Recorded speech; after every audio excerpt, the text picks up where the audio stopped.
دعا یہ ہم سب جانتے ہیں کہ دنیا میں جو کچھ ہوتا ہے، صحت، بیماری، آرام، تکلیف، غریبی، دولت اور اولاد، یہ سب چیز اللہ کے حکم سے ہوتا ہے، اور ہم ہر وقت اللہ کے سامنے بے بس اور لاچار ہیں۔ اس لیے ہمیں اسی سے دعا اور درخواست کرنے کی ضرورت ہوتی ہے، اور مالک کائنات اللہ رب العالمین کی رحمت کا یہ عالم ہے کہ خود ہمیں دینے کے لیے بلاتا ہے اور ہم سے چاہتا ہے کہ ہم اس کے سامنے ہاتھ اٹھائیں۔ اسی لیے میں آج آپ کے سامنے دعا کے ٹاپک پر چند باتیں پیش کروں گی۔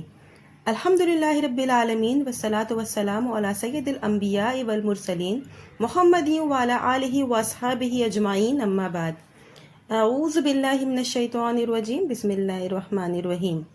ادعونی استجب لکم۔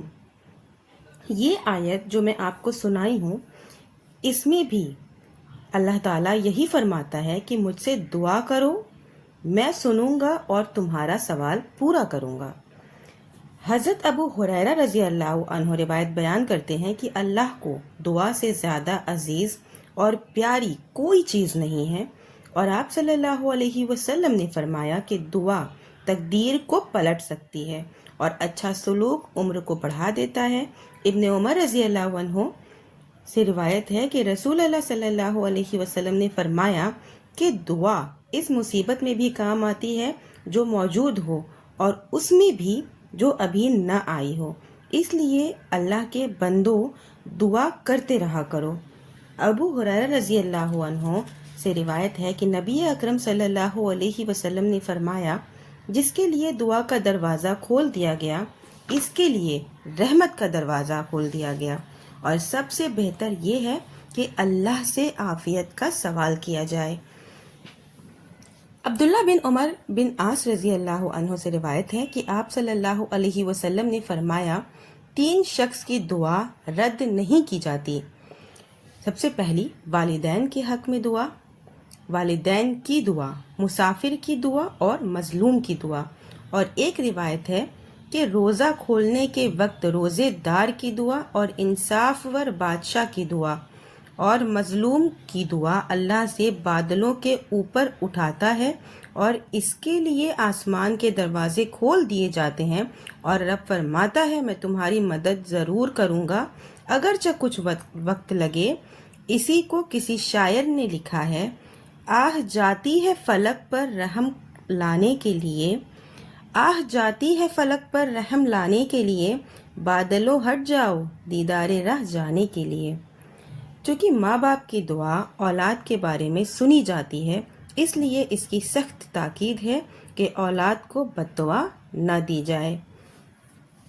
یہ آیتوں اور حدیثوں سے ثابت ہوتا ہے کہ بندے کا سوال اللہ تعالیٰ ضرور پورا کرتا ہے، اس کی دعا ضرور سنتا ہے، لیکن اسی کے ساتھ یہ بھی ضروری ہے کہ پورے ایمان اور یقین کے ساتھ دعا کی جائے، اللہ ضرور سنے گا انشاءاللہ۔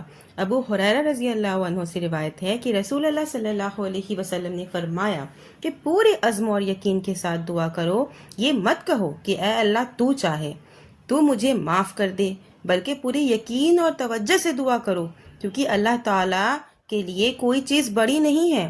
دوسری چیز یہ کہ گناہ اور رشتہ توڑنے یا جلد بازی کی دعا نہیں ہونی چاہیے۔ آپ نے فرمایا کہ جلد بازی یہ ہے کہ کہے کہ میں نے اللہ سے دعا کیا تو قبول نہیں ہوئی۔ تیسری چیز یہ ہے کہ زبان کا سچا ہونا، ناجائز کھانا پینا اور ناجائز کاروبار نہ کرتا ہو۔ پھر دعا کے سنے جانے کا معنی یہ نہیں ہے کہ اللہ تعالیٰ وہی چیز دے جس کا بندہ سوال کر رہا ہے، بلکہ حدیث میں اس کی 3 صورتیں آئی ہیں۔ ایک تو یہ کہ اگر بندے کے لیے وہی بہتر ہو جس کے لیے سوال کر رہا ہے تو اللہ اسے وہی دیتا ہے، اور اگر اس کے لیے بہتر نہ ہو، کیونکہ اللہ ہی جانتا ہے کہ اگر ایک غریب دولت کے لیے دعا کر رہا ہے لیکن دولت ملنے پر وہ بے راہ روی کرے گا اور دنیا کے لیے آخرت تباہ کرے گا، تو پھر اللہ اس کی دعا کے بدلے میں کچھ اور دے دیتا ہے۔ اور تیسری صورت بھی یہ ہوتی ہے کہ اس کی دعا کو اس کی آخرت کا ذخیرہ اور ثواب بنا دیتا ہے جو اسے آخرت میں ملے گی۔ اس لیے دعا کرتے رہنے کی تاکید ہے، کیونکہ دعا کبھی بیکار نہیں جاتی ہے۔ ایک حدیث میں رسول اللہ صلی اللہ علیہ وسلم نے فرمایا، کہ اللہ بڑا شرمیلا ہے. جب بندہ ہاتھ اٹھاتا ہے تو اللہ کو اسے خالی ہاتھ پھیرتے ہوئے شرم آتی ہے. اللہ سے بے پرواہی سے دعا نہیں کرنی چاہیے. ایسے ہی ابو ہریرہ رضی اللہ عنہ روایت کرتے ہیں کہ رسول اللہ صلی اللہ علیہ وسلم نے فرمایا کہ جو چاہے کہ مشکلات میں اس کی دعا سنی جائے تو آسانی اور راحت کے وقت میں زیادہ سے زیادہ دعا کرتے رہنا چاہیے. کبیر داس نے اس چیز کو ایک شعر میں بیان کیا ہے. وہ شعر میں آپ کے سامنے بولنا چاہوں گی. دکھ میں سب سمرن کر کے سکھ میں نہ کرے کوئی، دکھ میں سب سمرن کر کے سکھ میں نہ کرے کوئی، سکھ میں جو سمرن کرے تو دکھ کا ہے کوئی ہوئے. یعنی تکلیف میں سب اللہ کو یاد کرتے ہیں اور آرام میں کوئی یاد نہیں کرتا. اس شعر کی تفسیر ہے کہ یعنی کہ تکلیف میں سب اللہ کو یاد کرتے ہیں، آرام میں کوئی یاد نہیں کرتا. اگر آرام میں اللہ کو یاد کرنے لگیں تو تکلیف کبھی آئے ہی نہ. یوں تو اسلام میں کھانے پینے، سونے اٹھنے بیٹھنے اور پیشاب پخانہ وغیرہ جانے کی بہت سی مسنون دعائیں ہیں جسے ہم سب کو یاد رکھنا چاہیے، اپنے بچوں کو بھی یاد کرانا چاہیے اور تاکید کرنی چاہیے پڑھنے کی. مگر ان کے سوا بھی ہمیشہ اللہ کو یاد کرنا اور اس سے دعا کرتے رہنا چاہیے.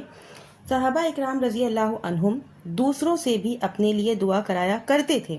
رسول اللہ صلی اللہ علیہ وسلم نے فرمایا کہ غائب کی دعا غائب کے لیے جلد قبول ہوتی ہے. حضرت عمر رضی اللہ عنہ سے روایت ہے کہ میں نے نبی صلی اللہ علیہ وسلم سے عمرہ کرنے کی اجازت مانگی تو آپ نے مجھے اجازت دی اور پھر فرمایا کہ بھائی مجھے بھی اپنی دعا میں یاد رکھنا بھولنا نہیں. لہٰذا دعا کرنا نبی کریم صلی اللہ علیہ وسلم کی سنت ہے. حدیث میں بہت سی چھوٹی بڑی دعائیں ہیں، انہیں یاد کر لینا چاہیے. اللہ سے دعا ہے کہ ہمیں اللہ سے دعا کرنا چاہیے. ہمیشہ اللہ سے نزدیک ہونا چاہیے اپنی دعاؤں سے. جس طرح آپ مصیبت میں اللہ سے دعا کرتے ہیں، آپ اس چیز کا عزم کریں کہ آپ ہر خوشی ہر چیز میں اللہ سے دعا کریں گے تو وہ مصیبت آپ تک آئے گی ہی نہیں. جب بھی کسی کو سنیں کہ ہاں کوئی حج عمرہ کے لیے جا رہا ہے اور بنا حج عمرہ کے بھی آپ کسی سے ملتے ہیں، جس طرح سے آپ متوجہ ہوتے ہیں، ہمیشہ دعاؤں میں یاد رکھنے کی تاکید سب کو کرنی چاہیے. اور یہ چیزیں خود تک محدود نہیں رکھنی چاہیے، اپنے بچوں کو بھی سکھانا چاہیے، اپنے گھر والوں کو، اپنے بھائی بہنوں کو. دعا میں بہت طاقت ہے، دعا تقدیر بدل سکتی ہے. تو آپ جب اللہ پر یقین رکھیں گے تو انشاءاللہ اللہ تعالیٰ آپ کا ساتھ دے گا اور وہی ہوگا جو آپ کے حق میں بہتر ہے.